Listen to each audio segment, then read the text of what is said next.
Hello, everybody, and welcome back to the DeanoTalksSports podcast, where we're going to go over day 3 of the Senior Bowl over in Mobile, Alabama, the last winners and losers from this week until the game on Saturday. We're again going to jump right into it, starting with, I think, the biggest winner, and we finally have a quarterback, that being the play of Spencer Rattler. You know, he's not the biggest guy. He's only 6 foot, 200 odd something pounds, but he got more confident as the days went along. He was excellent in the red zone drills.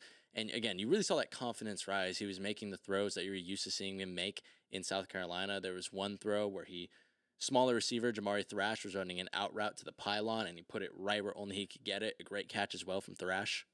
I don't know what kind of pick he's going to be yet, if he's going to be more of a third-round pick or a day 3 guy, but he's proving that he deserves to be drafted, that's for sure.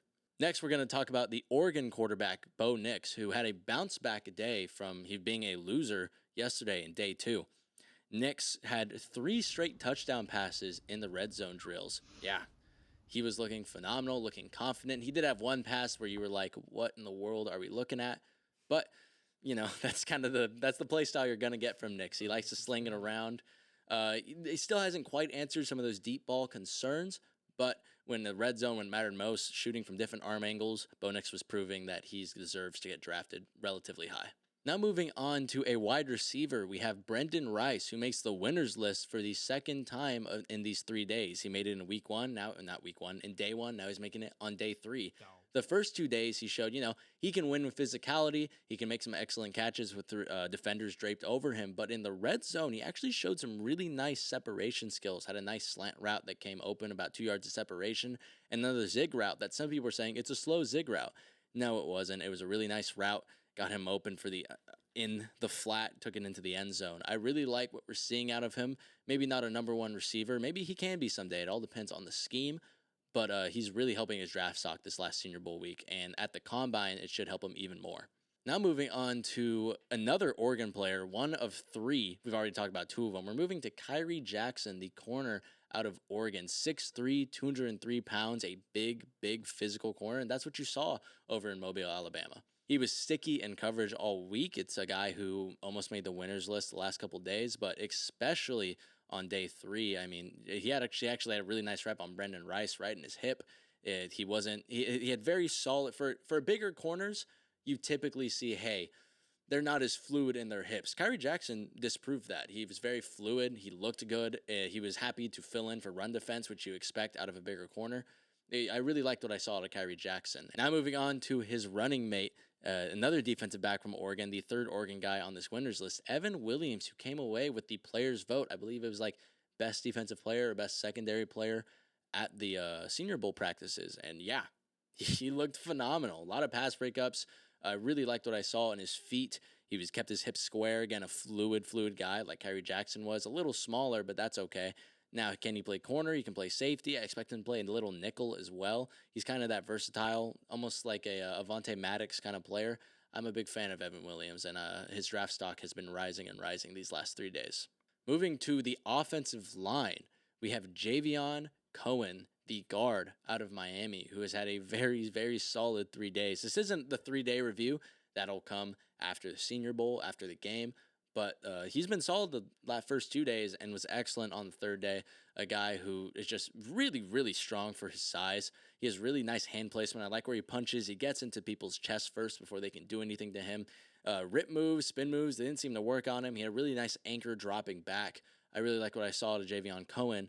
And he's not a guy that I had watched film on prior, and I'm excited to go delve into his film now because if it matches the way he played at the Senior Bowl, you're looking at a relatively high draft pick for him.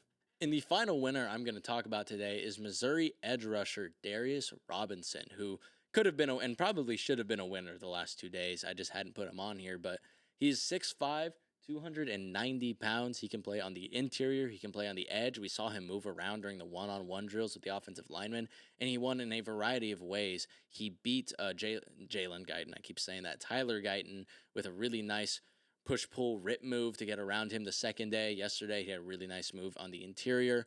He's a big-time player, and he could sneak into the first round. I really do think so. Moving on to the losers, we're going to begin with quarterbacks like we did with the winners. Sam Hartman out of Notre Dame. I'm just not a fan of his game. There's just not a lot of athleticism there. He didn't show that. He ran into the end zone during the 7-on-7 drill, which good for you. There's no defensive lineman there. But yeah, the arm's not big. His whole thing would have been accuracy, and he didn't show a whole lot of that either. He struggled in the red zone. He struggled at the team drills. He actually had some decent deep balls, but again, not overly impressed with Hartman. And you were really hoping for his stock, if it wanted to improve, that he impressed during the Senior Bowl. I don't think he impresses all that much at the Combine. He's a loser for this week for sure.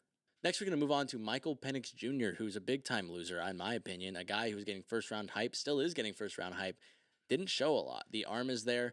Yes, he showed that he has a strong arm. He didn't have to, set his feet and throw some balls. He had a couple nice throws throughout the day, but it wasn't consistent. He had some equally awful throws. He just was off. He looked off. And for a guy with injury concerns that are holding back his draft stock, you really have to be surgical. You have to be special during this pre-draft process, and that's just what he hasn't been quite yet. So he's going to go down as a loser for me. I think he's pretty sufficiently outside of the first round at this point. Next is Arizona, sticking in the Pac-12, Arizona's Jacob Cowing, and it really isn't for his play. It's unfortunate that I have to put him on this losers list, but he was unfortunately carted off with an injury. It sucks during the pre-draft process, especially for a guy his size at 5'6", 165 pounds. It does nothing to help with injury concerns, size at the next level. And you hope he can bounce back, especially for the Combine. You hope it doesn't affect his Combine. But unfortunately, as it is, you hate to pick on someone who got injured. It affects his draft stock pretty badly that he got hurt.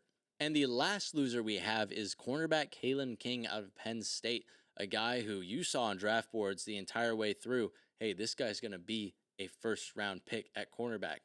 I disagreed. I didn't have him I did a pre-draft thing, top 5 cornerbacks on my TikTok page a couple months ago. I'm missing a couple guys because I hadn't gone through all the film yet, but I said pretty squarely, Kalen King's not a top 5 cornerback, and he proved that this week. Consistently got burned. His feet were off. He wasn't getting his punches off well in press coverage. He was getting beat all over the place.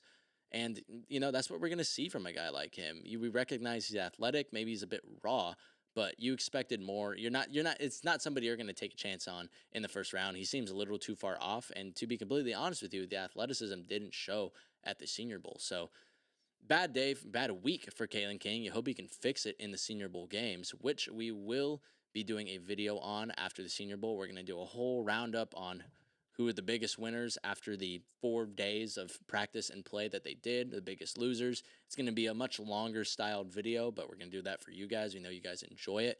If you would please subscribe to the account if you like the draft content. There's going to be more and more and more. We're thinking of getting a mock draft pretty soon out here. And we hope you like the video. It does well for us. It really helps us out. But we will see you on Saturday after the Senior Bowl. Thank you guys for watching.